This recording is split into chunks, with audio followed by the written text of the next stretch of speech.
Thank you for joining. Oh, Remember that. yes. Welcome, everyone. Happy Wednesday.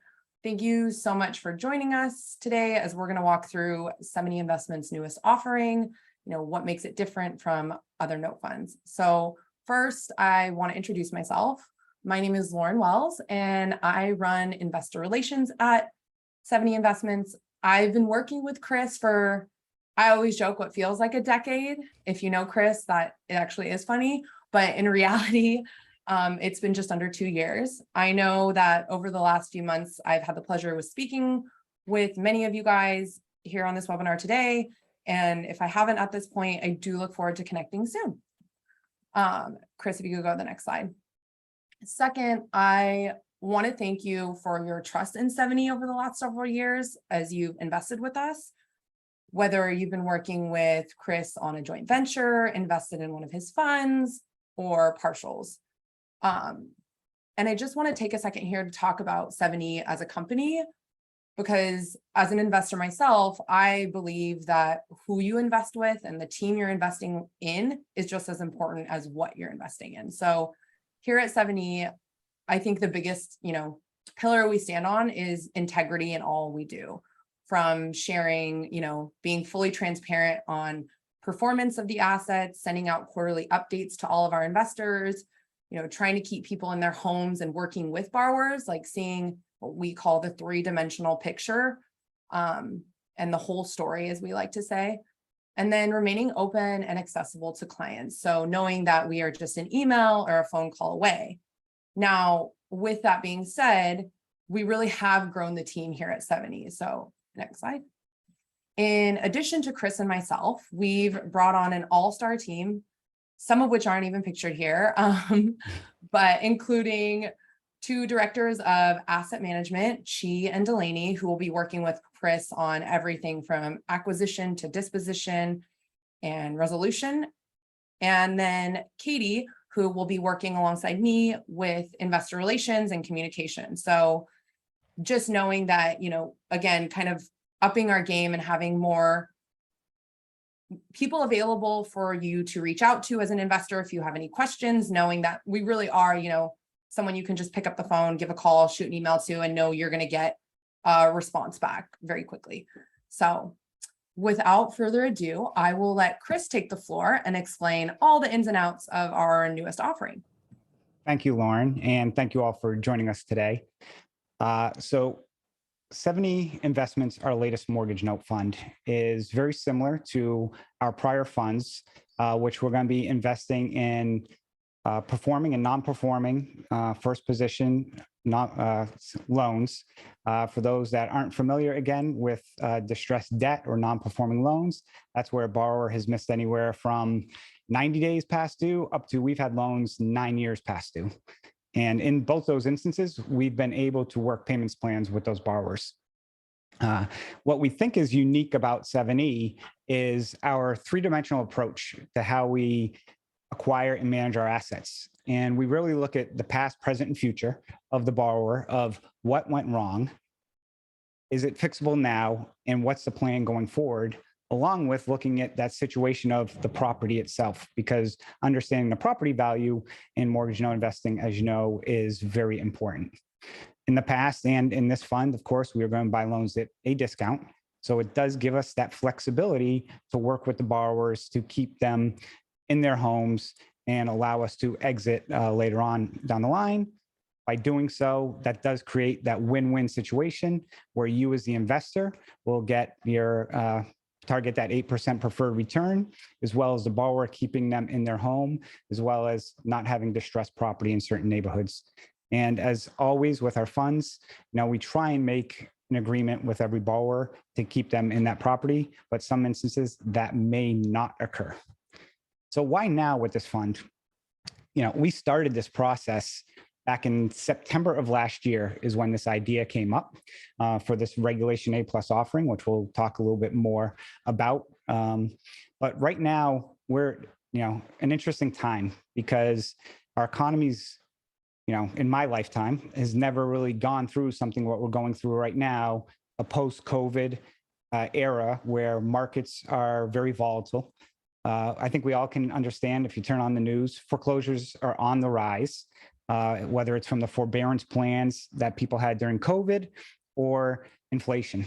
You know, inflation is a major factor, especially with approximately 65% of homeowners living paycheck to paycheck. And when everything is getting more expensive, including your taxes, heating your home, food, borrowers are more distressed, and they're going to continue to get there as house prices, see what they do, and rents have increased. So the more distressed properties will mean there's more opportunity. And we've already seen that in the marketplace over the last 120 days since a lot of the post-COVID moratoriums and forbearance plans started to elapse. So with the offering, as I mentioned, this is a Regulation A+ offering. So one of the questions that we get asked is, what is Regulation A? Our prior investments were Regulation D, which is exempt from the SEC, meaning our attorney would file a form saying we're exempt from the SEC, and we'd go raise the money. With the Regulation A offering, we've had to go through a process, to say the least, with getting the offering qualified. And what that means is the actual SEC does review the offering, and the information is available. It's online. Every investor absolutely should look at what's called the offering circular.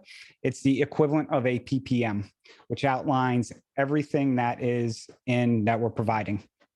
Now, why Reg A versus a Regulation D offering that we've done in the past? Multiple reasons. One is we've had a lot of investors who were non-accredited or accredited, but were looking for lower investments. A lot of people with just starting an IRA and only have $5,000 or $6,000 in it, or $12,000 after 2 years. What can you do with that money? How can I get involved in real estate? So with this new offering, as you can see on the screen, that is not a typo. The minimum investment is only $500. And you do not have to be accredited. You can be non-accredited. You can be foreign as well. And you'll be acquiring shares, just like you're buying shares of Apple stock. The difference is we are not traded on any type of exchange. It's going to be $10 per share. So it's $10 increments with $500 minimum. The holding period is 4 years. And the dividend distributions are going to be monthly. So if somebody essentially invested today, the process would be the money gets into the escrow account. We take that money from escrow, and by August 1st, you would start accruing that distribution. So September 1st, you've got a check coming in the door. Now, I mentioned we started this in September, and it's been a process, as I mentioned, and we can't do it without having an A+ team on board. And everything that I've done, I either do it to kind of either go for it or I don't. And I always want to make sure I get the best in class. And putting this offering together, we have a broker dealer who is Dalmore Group. And if anybody goes to YouTube and Google's Regulation A+, or looks at any conferences about crowdfunding or anything, you'll see the name Eitan Butler spread throughout. And he runs Dalmore, and he's very well known and respected in the industry. Then we have the behind the scenes, the fintech side, North Capital, which is a company that will go through the process, the seamless process of filling out the subscription agreement and forms and transferring the money. The lawyer, Counsel Baradell, many of you have invested with me in the past. Brian Gallagher, worked with him for the last 5 years, and he put this offering together. And typically, offerings can take up to a year to get qualified. We were able to submit it in April and get our qualification. And then we've listed there the auditors and the transfer agent as well. And the transfer agent is the company that actually, after you buy the shares, who holds them, the cap table, and that would be VStock. So what to expect with this offering? Very similar process from my prior offerings in the sense of a lot of the communication, as Lauren mentioned, but we're aiming that 8% annual return paid monthly, but we're also going to be giving bonus shares, which we'll talk about in a little bit. But one of the things that when I started putting this all together, is I try and get very creative within the law. And I ran a lot of research on what is best for the investors. How can I provide the investors some type of benefit as an investor? What are some of the things that I struggle with? And one of them is when you invest in a syndication, it's an LLC, you get the K1s, you're chasing down the K1s. To me, it's painful, just be honest. So we structured this entity as a C corporation. And by doing so, that allows you as the investor to the ability to get dividends versus a K1. And I'll make the stipulation, we do not provide the tax guidance. Again, please consult with your tax professional. But if you look at the dividends, and we'll talk about this a little more, but this was something I just want to really focus and mention now, and we'll touch upon it again because it adds significant value to you as an investor. Actually, and one thing I'll just mention here is on that chart, it just shows some of the monthly payments based on your investment, and we'll talk about this at the end. Okay, so 7 reasons to invest in 70. We thought it was needed to have 7 reasons. We actually had more, but we brought it down to 7. The first is the reliable, targeting that high income to meet your lifestyle needs. If you look at some of the other yield offerings that are out there in the marketplace, 1-year CDs, we like to call them certificates of disappointment, money market funds and treasuries, you're at 1 to 3 points. Again, here we're starting at an 8% return back to that investor with those dividends coming back on a monthly basis. Second, that I talked about a minute ago, and I'll continue to talk about, is that tax advantage structure with that C corporation. And for somebody who's in that top tax bracket, say you're in a 37% tax bracket, your dividend rate would typically be 20%. And you can see the chart here, $50,000 investment in taxes interest will get you $210 a month in the fund. If you get the bonus shares, you're at $280 a month. That's $70. That's a third of that amount. So it's a significant increase. I've done, again, for those that know me, I like to run a lot of numbers and models. I've run the models of, based on a 37% tax bracket as an example, a offering that might be at 10%, and this offering at 8% is going to provide, this offering should provide you a greater return than an offering with another because of that tax structure.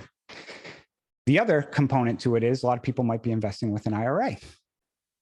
Now, if you Google IRA and C corporation, you'll typically read that because of the double taxation of the C corp, which us as the sponsors are eating that first level of taxation, avoids the UBIT UDFI component. So you don't have to worry wondering, okay, did they raise 75 and then borrow 50? What was their strategies? We do have the ability to take on debt financing. At this point in time, we don't anticipate it, but if we did, it's just another thing that you wouldn't have to worry about. Number 3, the benefits of real estate investing without all the work. Some of you may have heard the term landlord versus lienlord, landlord owning properties, lienlord owning notes. If you own properties, it can be a hassle working with your property managers, the repairs, the financing, dealing with tenants, the whole process. Even with a property manager, it's not passive. Notes, the same thing. There's a lot of people out there who will chirp in your ear. Notes are passive. Notes are passive. That is the furthest thing from reality. The due diligence required on a note is, finding the people to buy notes from. Notes are not like traditional real estate where you can go on the MLS and find 50 homes that you might want to consider buying. You have to build those relationships. You have to, review title reports, review property reports, and then you have to manage multiple different team members, attorneys, servicers, asset managers. So it's a lot of work. And with this fund, we're taking all the work from you. You've got 2 things with an optional 3rd thing that you can do. You write the check, you cash your dividend, and then we'll have a quarterly report that we'll send you, updating the status. You're welcome to read that. It will be in your mailbox. And also we usually will provide some case studies. Note investing does have some heartwarming stories that we like to share with people, as well as some unique stories that you would think somebody might be making that story up. So we like to share those with you and let you know what you're investing in and what that is going towards. Number 4, the multifaceted approach to manage risk. I'm going to age myself here, 25 years in real estate. I've managed $100+ million construction projects and, new development projects. Managing risk is the most important factor to consider. As an investor myself, I'm always looking for, is my capital protected? How are they managing the risk? And again, is my capital being protected? And having that experience in the risk component of not only on each individual asset is there risk, but on the portfolio as a whole. So it's 2 aspects of the risk that we look at. And with these notes, we will again purchase them at a discount. We're very selective on the notes we acquire. We're not going to buy rundown vacant properties. If it's a borrower who may have filed bankruptcy 7 times and over the last 15 years, and the loan has been tossed between about 15 different companies, more than likely that borrower has found a way to play the system pretty well. Something we're not probably going to want to deal with. We diversify across our portfolio. We've been in over 40 states across the US, and with what's going on in the economy as well, which nobody can predict, diversification is always very important. And the other is we really roll up our sleeves to get involved in our loans.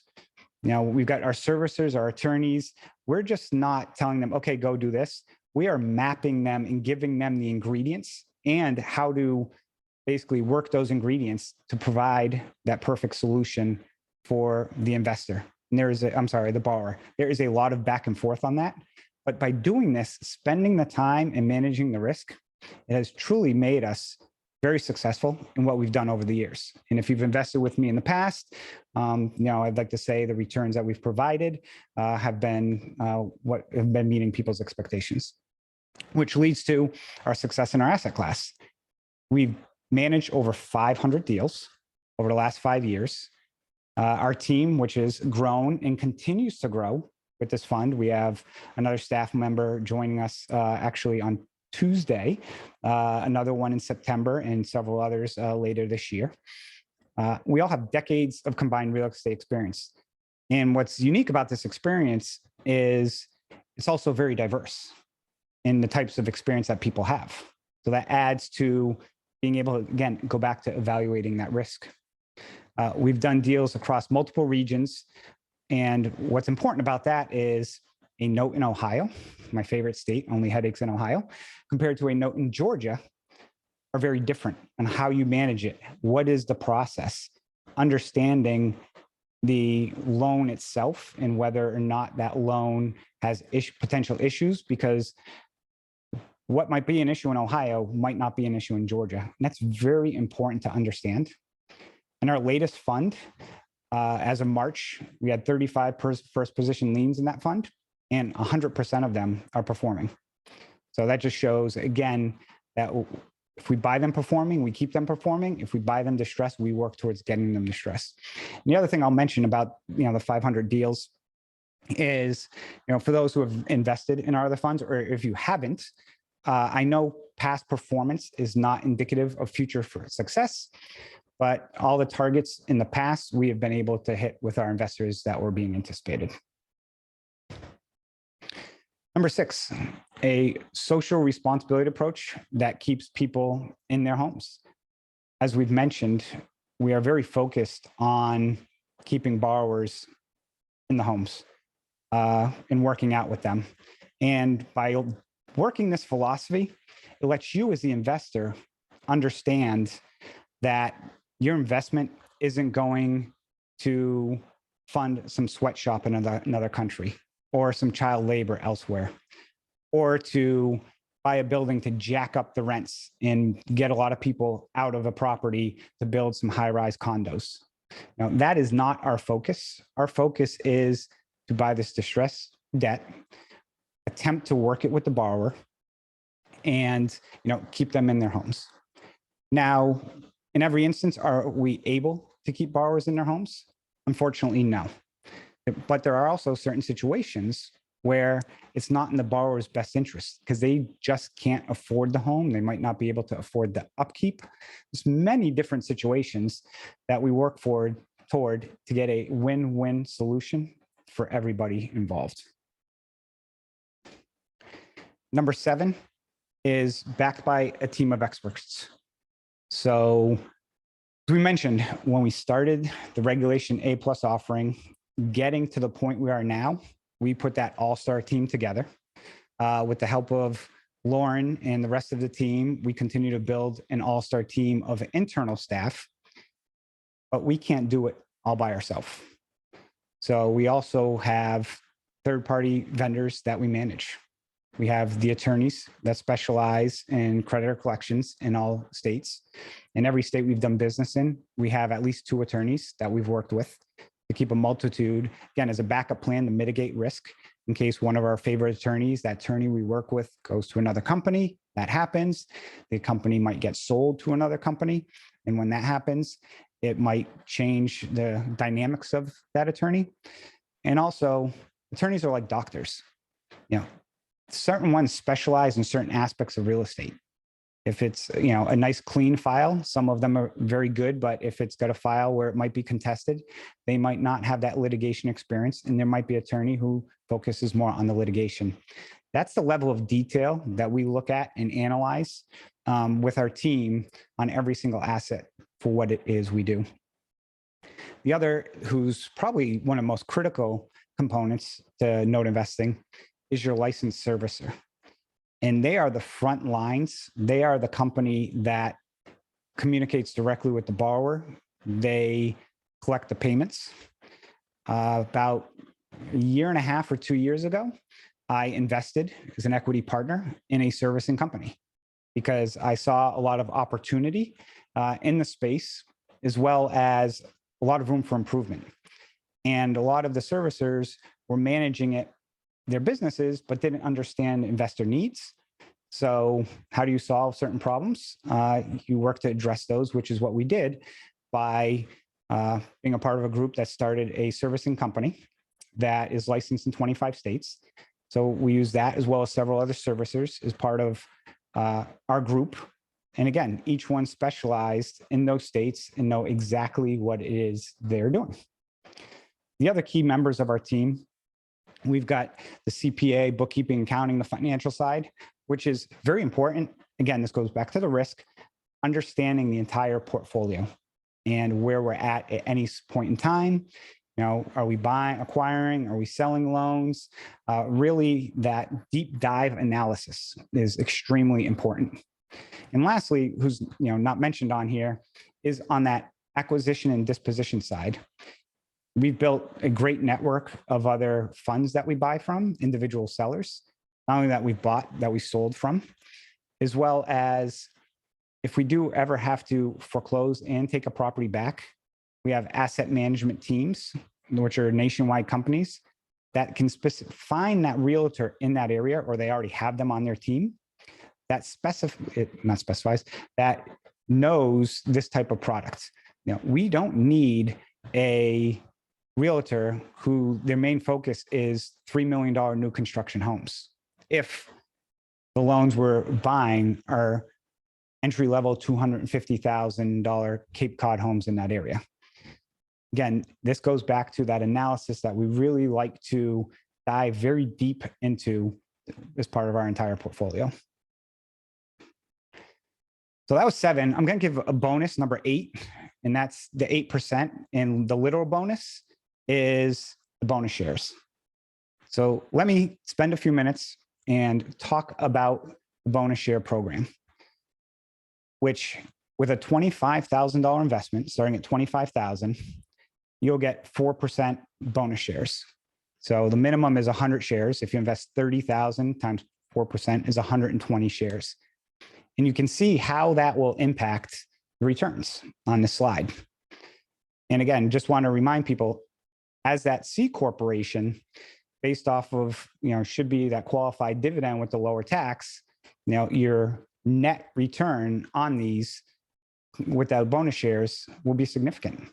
And at 250,000, you'll be over a 10% return. So, so we do have a limited number of bonus shares. This webinar is for investors who have invested with us in the past or have recently reached out to us as well. And with that, I want to thank you all. We'll definitely leave it open for questions and answers.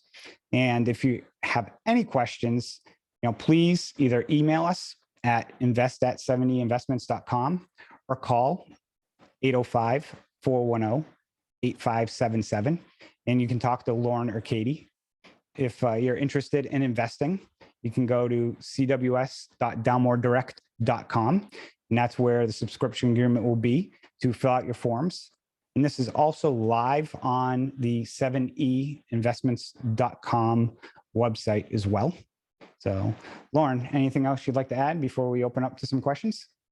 Yeah, just to reiterate, I know that we covered a lot of different scenarios when it comes to the tax ramifications and investing with retirement funds versus cash or savings. So just want to reiterate that both myself and Katie are more than happy to hop on another call. If you want to reach out to me, if I've spoken with you directly, you can just email me directly, but the invest@70investments.com email will be the best email to schedule some time to put on one of our calendars and really walk through any questions or whatnot that we aren't able to answer here today. But with that being said, it looks like I want to open it up to any questions you have right now that are top of mind for us to answer.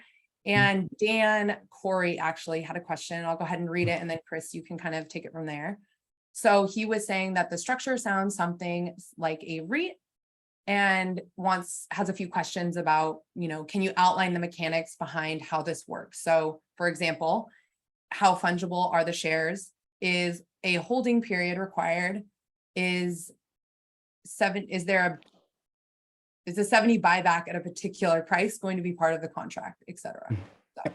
So to answer your question, we did analyze looking at a REIT, and we did not go that direction because investing in distressed debt in a REIT doesn't work, but it's similar structure and how there's a dividend issued.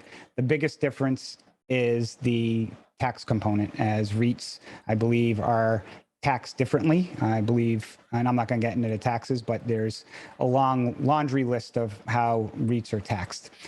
In regards to the shares, there is a 4-year holding period. After 4 years, you can redeem those shares.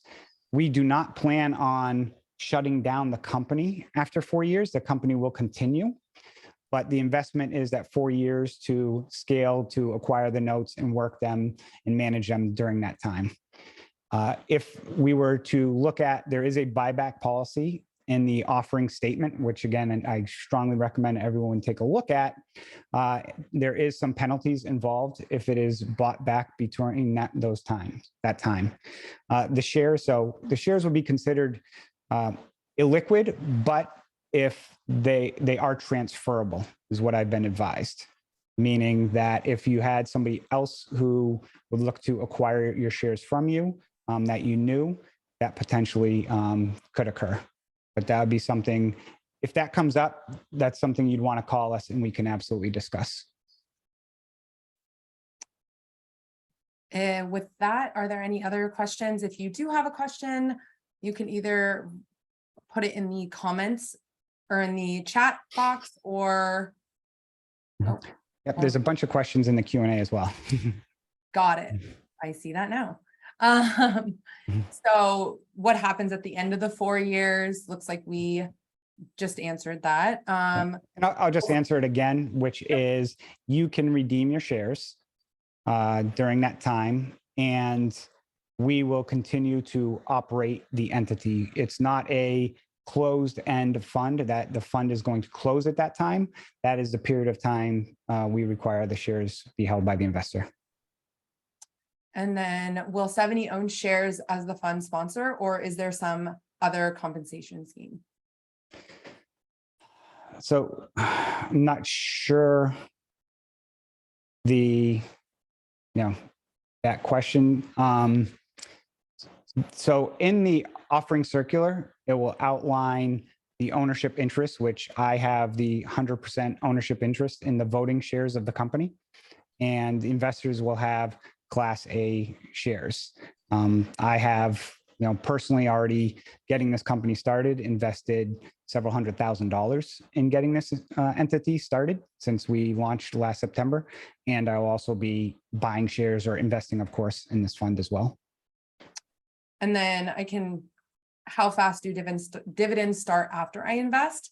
So if you were to invest, interest will start accruing on your investment the first of the month following your investment. So if you invested today, July 13th, interest would start accruing on August 1st, and your first payment would be September 1st. So hope that answers that question. You are set up as a C Corp. Can dividends be taxed at the dividend rate of 20%? Well, I'll use a caveat of always talk to your financial advisor, but my understanding is yes. Qualified dividends, if they're held over a certain period of time, which is 60 or 90 days, then they would be taxed at the dividend rate, which is either 0, 15, or 20, I believe. Don't quote me on that based on your tax bracket you're in, but the dividend rates are all lower than ordinary income tax rates, and it's significant discount. Okay. And is the bonus share based on cumulative investments? For example, if I invest 15K now and 15K in 3 months, would I qualify for bonus shares? We've had lots of discussions with our attorneys, dealer brokers on that question. And unfortunately, the answer is no. It is based off of two components. One is the investment at the time, as well as the entity of the investment. So if you invested 15K now and 15K in 3 months, unfortunately, you would not qualify. And also, if you invested part IRA, part cash funds, also in that instance, and that is also would be considered as a disqualified investment if you talk to your advisor on that, because your personal cash would be enhancing your IRA cash. Okay. And then again, total disclaimer, just to add that back in there, please talk to your CPA. Yes. And then Ron asks, can you go back over the tax implications when investing with an IRA? I did not get that piece. So we're not aware of any tax implications. And I think that's the big component of this. If you've invested in syndications that have been multifamily, where you're an equity sponsor and there's debt on that, the debt financing component, you might in your statements have some potential taxable income as part of that IRA investment. With it being a C Corp, and again, going back to, we're not financial advisors or CPAs, we have been advised that by investing with an IRA through a C Corp, you would not be subject to UBIT, UDFI, if we were ever to take on any debt financing. So really the main piece being that our entity is set up as a C Corp, which is different from how other funds we've seen have been set up, and therefore C Corps are exempt from that. I have not found, and it could be out there, but Lauren, you know how many offerings that I've gone through and read. Well, and I'm sure most of the people on this call know you well enough to know that you do your homework. Yeah, I have not found another company that has done it as C Corp. And part of the reason has been, is an LLC, it's a pass-through. So you get, the brunt of those taxes. A C Corp, us as the entity are paying that first level of taxation. And again, if anyone wants more to go over this a little bit further, feel free to reach out and we can schedule some time on the calendar to talk. And then Melanie asks, what do you consider to be the riskiest part of this fund or for investors? Great question, Melanie. As part of the offering circular, we had to put every known existential threat to humanity, I think, in the documents. Biggest risk, it's really, I think it's the biggest risk in any type of investment is, the future and the unknown. And that's where we always, and I've mentioned this throughout the webinar, how detailed and I dive into things. And Lauren, laughs at me all the time about I'm always thinking 3 or 4 steps ahead with 3 or 4 different scenarios as exit strategies, just in case things occur where there's a COVID and places shut down and there's moratoriums. We made it very successfully through something like that, where a lot of people got nervous because a lot of borrowers may have stopped paying during that time. So that is, that's one risk. The ability to acquire assets. We've built, a team of people who we've bought from. Just yesterday, we got a $140 million tape come through our door yesterday that we can look at. So making sure that, like any fund, it's properly managed. Everybody analyzes the risks. And like we put a team in place on this fund to make sure that everything is being managed properly. And on both sides, one is on the investor side, make sure your questions are being answered. So we put a team in place for that, as well as put a team in place to work with me alongside of me to manage all those assets. Yeah, I mean, just to kind of echo what you said, I think it's about, can we get the assets? Can we, in a timely manner, find a resolution for all those? Those would be like probably the 2 biggest risk factors. And I just want to step in and mention that as part of any offering, we're confident that we can meet these expectations. I've seen offerings out there where people are offering 16, 18% on similar investment strategies in this type of space. To me, it's flashy that it's a nice number, but at the end of the day, is that a real number?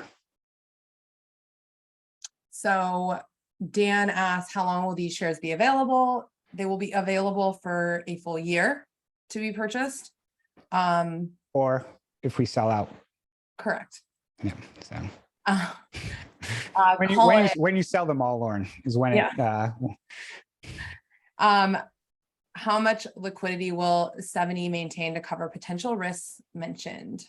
That was from Colin. Yeah, that's going to be, very dynamic. And as we balance the portfolio, we will definitely make sure we keep significant cash reserves. There is no cash call. You're buying shares. So we will make sure we keep enough cash readily available. And that is going to be, like I mentioned, very dynamic depending on, performing versus non-performing portfolio. Some of the states we're in does cost more or less. But we will typically, on average, keep most around, I'm not even going to throw a number out there because I'd be guessing. I've got models that I've run, Lauren's going to laugh at me, that analyze this down to the T. So we look at cash flow coming in, cash flow going out. Cash flow analysis.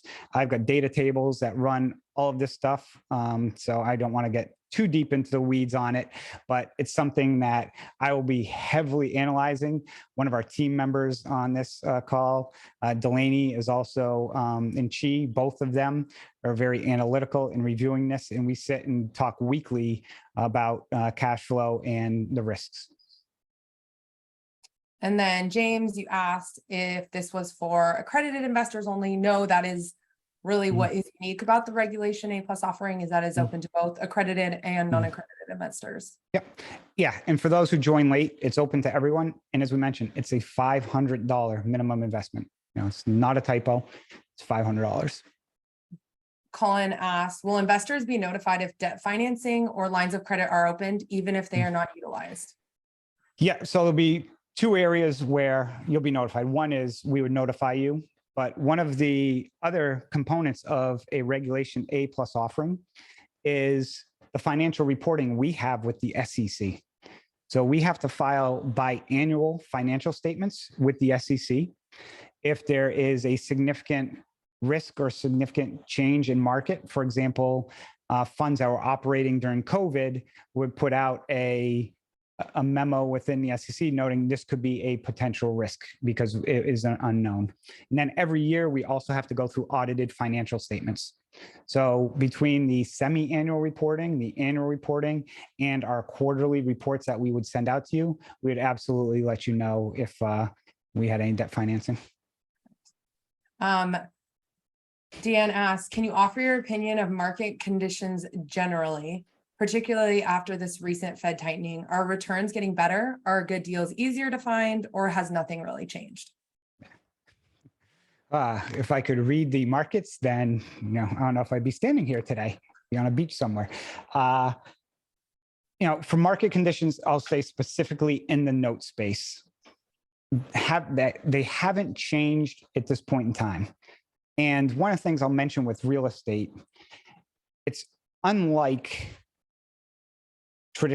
stocks in the sense of stocks are extremely volatile. It can go up 10% down, and again, it can go up 3% or down 3% in a day. It's not like stocks. It's not like crypto. Real estate is a very slow play, and it takes a long time. Part of the reason why is, right now there was a report that just came out that I think last month was the month with the largest amount of people walking from their offers. And that's just finding out today. Real estate typically is 3 to 6 month lag in time compared to other markets. So we are seeing right now a lot more notes becoming available. So I'll mention that. In regards to, are the returns getting better? I guess what's better? Over the last 5 years, I would say our returns have been pretty consistent because of that box, our business plan of what we're looking to buy, how we buy it. So we haven't had a lot of fluctuations in regards to our returns over the years. So I just want to add to that about kind of market conditions. You mentioned how there's, we're seeing more inventory available, but also with kind of this post-COVID moratoriums ending, we're able to move through the, working with the borrower a lot quicker because we have more capability to do so. There's not as many restrictions on what, if we can reach out, when we can reach out, what we can say to borrowers. So in that sense, being able to kind of bring things to resolution quicker is, getting you guys your money faster. I think the last question, Chris, you'll laugh at this one. Can you speak to a succession plan should something prevent you from continuing as the fund manager? And that's from Jim. Okay. There's actually a column by question as well. That was the one I thought you were going to look at. So from a succession plan, we will have, I'll say a key man insurance policy placed on myself as well that goes towards the company. And with the succession plan of having a staff of 8 other individuals that we have, without getting into too much of the weeds or the details, the business will be able to fully function and operate if I were to be incapacitated at any point in time. And then Colin asked, will there be opportunities for bonus shares in the future after the initial sale now? So it really just depends. Is there a limited number of bonus shares? How quickly and who invests? If there will be, how long they'll be available. When you go to fill out the subscription agreement, you will be able to see, it will be on the subscription agreement, the bonus shares based off of the investment.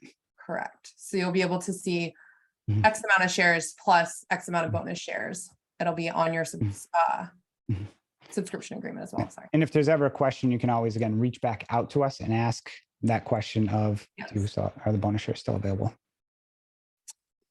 Any other questions? I think that I got all of them. Oh, nope. One just popped in. Oh, oh, yes. Can you outline the relationship between 70 and BiFi? Given your ownership interest in both, how are the costs and prices for services set up and kept at arm's length? Great question. Yes. So our contract with BiFi is the same as every other investor.